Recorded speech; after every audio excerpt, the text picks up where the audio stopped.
Ada yang bersama tentang asuransi itu yang polemik. Asuransi kan sudah pernah saya sampaikan. Secara administratif, asuransi itu kan dana hibah ya. Ketika kita tidak punya anak, maka itu namanya hibah. Dihibahkan kepada siapa? Yang tertulis siapa? Pak Dodi Sudrajat. Itu administratifnya. Tapi karena almarhumah itu meninggal dan punya keluarga, punya anak, bukan menjadi hibah, tapi menjadi waris gitu loh. Menjadi hak waris.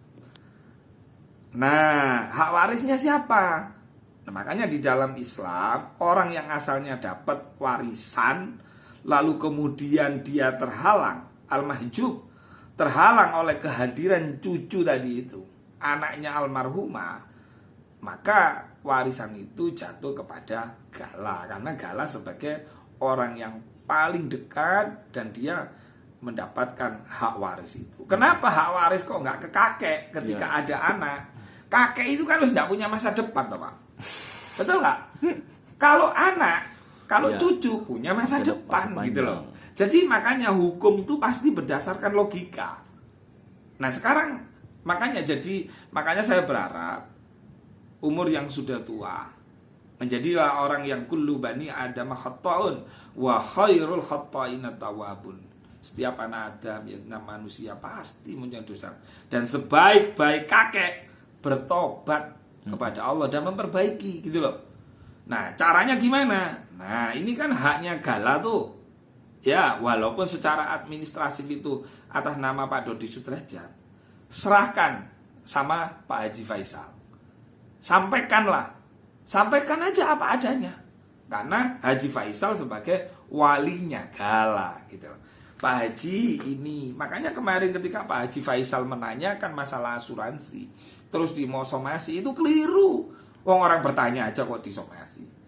Padahal itu Pak Haji Faisal punya hak karena sebagai walinya Gala.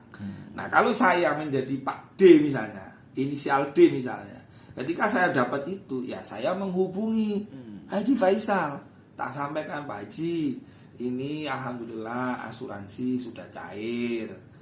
Ini kan Gala ini kan anaknya anak saya. Kan begitu harusnya jadi kakek. Begitu kan, bukan malah katanya dititipkan ke profesor siapa itu. Itu tambah nggak bener lagi itu. Memang siapa profesor itu? Punya keputusan hakim dia sebagai wali atau dia masuk di kakak? Kan enggak. Itu gitu loh. Ini logikanya seperti itu, ya. Itu wis aku mari ngono lek nang Jakarta ndak ngabari sampean wis malah itu diwawancara itu. Gus terakhir Yeah. Apa yang mau disampaikan ke Dodi bila dia menonton tentang nasihat-nasihat Gus ini selama. Iya, jadi kullu nafsin dha'iqatul maut. Setiap manusia, setiap insan yang bernyawa itu kan pasti mati. Nah, maka kita harus bagaimana? Nah, khairun nas anfa'uhum linnas. Sebaik-baik manusia adalah yang memberi kebaikan, yang memberi manfaat untuk orang lain. Lebih baik saya nggak mendapatkan manfaat, yang penting orang lain bermanfaat, termasuk cucu kita. Ngono kan? Nah, karena cucu punya masa depan. Insya Allah akan melimpahkan rezeki kepada orang-orang yang punya pemikiran seperti itu. Afwan wallahul muwaffiq ila aqwamit thoriq. Wassalamualaikum warahmatullahi wabarakatuh.